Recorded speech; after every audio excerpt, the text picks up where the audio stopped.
एक दफ़ा का जिक्र है, चीन के दूर दराज देहात में 5 चीनी भाई समंदर के किनारे एक छोटी सी झोंपड़ी में अपनी माँ के साथ रहते थे। वो सब हम शक्ल थे और बिल्कुल एक जैसे दिखते थे। इन चीनी भाइयों में कुछ ऐसी खसूसियात थीं जो और किसी में नहीं थी। पहला चीनी भाई पूरे समंदर को निगल सकता था। दूसरे चीनी भाई की गर्दन लोहे की थी। तीसरा चीनी भाई अपनी टांगें बहुत बहुत दूर तक फैला सकता था। चौथे चीनी भाई को आग नहीं जला सकती थी और पांचवा चीनी भाई अपना सांस बहुत देर तक रोक सकता था।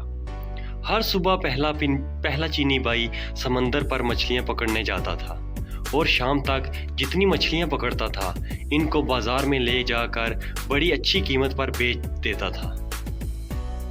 एक दिन समंदर में जा रहा था तो पड़ोसियों का एक लड़का भी उसके साथ हो लिया।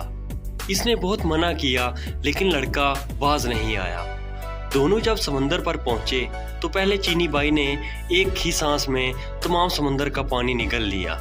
समंदर खाली हो गया तो इसमें मौजूद तमाम चीज़ें वाज़ेह हो गईं। लातादाद मछलियों के अलावा समुंदर बेशुमार कीमती खजानों से भरा पड़ा था। लड़का ये सब देखकर दीवाना हो गया और दौड़ा खजाना समेटने के लिए।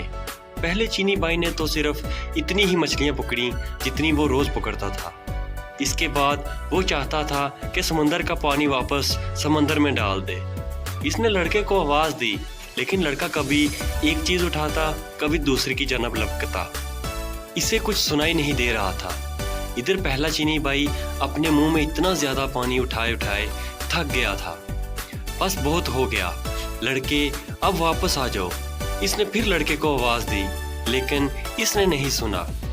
इंतज़ार करके पहला चीनी भाई जब बेहाल हो गया और इसकी बर्दाश्त से बाहर हो गया तो इसने वो पानी समंदर में उगल दिया।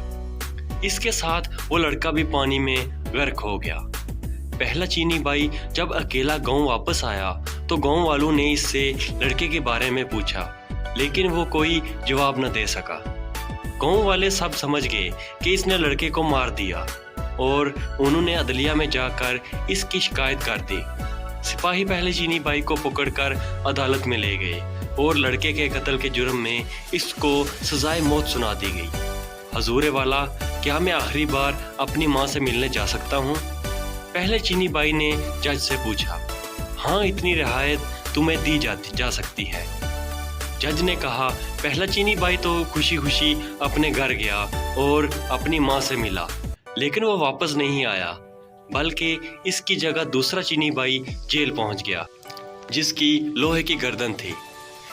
चौक पर तमाम गांव के लोग इकट्ठे हो चुके थे।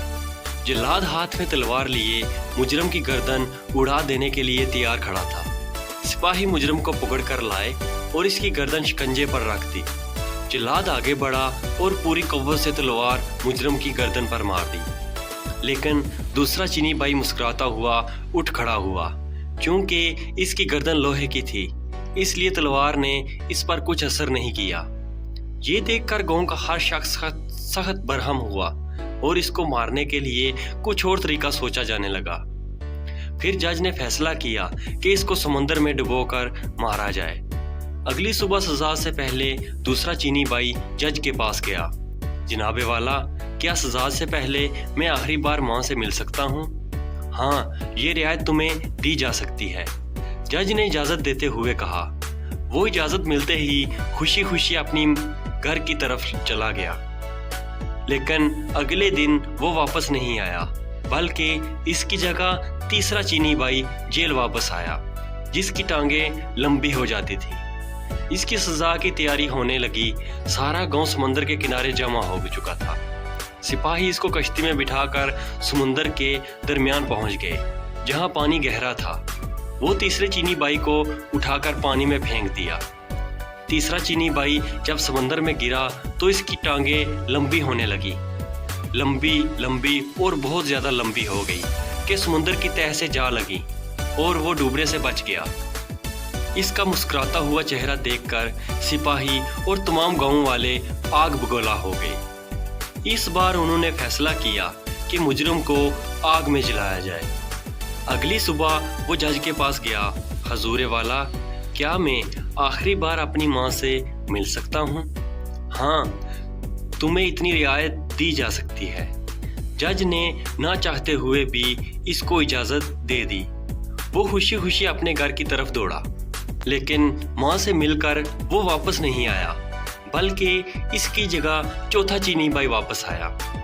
گاؤں والے چوک پر جمع ہو گئے اور سپاہیوں نے آگ کا ایک بہت بڑا آلو دہکایا جس کے شعلے آسمان کو چھو رہے تھے۔ پھر چوتھے چینی بھائی کو اس آگ میں دھکیل دیا۔ آہ، کتنا سکون مل رہا ہے، چوتھا چینی بھائی مسکراتے ہوئے بولا، کیونکہ اس کو آگ جلا نہیں سکتی تھی۔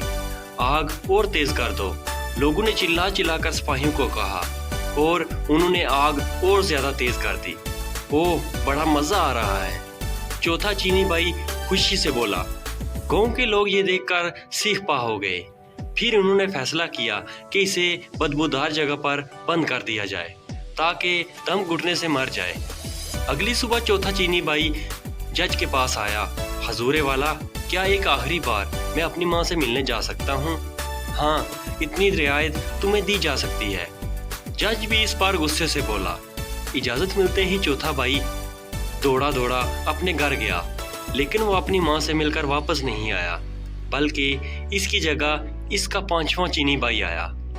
سارا گاؤں چوک پر اکٹھا ہو چکا تھا۔ ایک بند کوٹری میں بے شمار بدبودار اور زہریلی جڑی بوٹیاں اکٹھی کر کے جلائی گئیں، اور پانچویں چینی بھائی کو اس کوٹری میں پھینک کر تالا لگا دیا گیا۔ ساری رات تجسس میں گاؤں والے کوٹری کے باہر بیٹھے رہے۔ صبح کو جب سپاہیوں نے اس کی لاش نکالنے کے لیے دروازہ کھولا تو وہ پانچواں چینی بھائی مسکراتا ہوا باہر نکلا، کیونکہ وہ بہت دیر تک اپنا سانس روک سکتا تھا، اس لیے بدبو سے نہیں مرا۔ لوگ یہ دیکھ کر ہکا بکا رہ گئے۔ جج آگے بڑھا اور بولا، ہم نے تمہیں ہر ممکن طریقے سے مارنے کی کوشش کی، لیکن تم ہر بار بچ گئے۔ اس کا مطلب ہے کہ تم بے گناہ ہو، لہٰذا تمہیں اس جرم سے باعزت بری کیا جاتا ہے۔ اب تم آزاد ہو۔ تمام گاؤں والوں نے بھی جج کی اس بات سے اتفاق کیا اور اس کا پیچھا چھوڑ دیا۔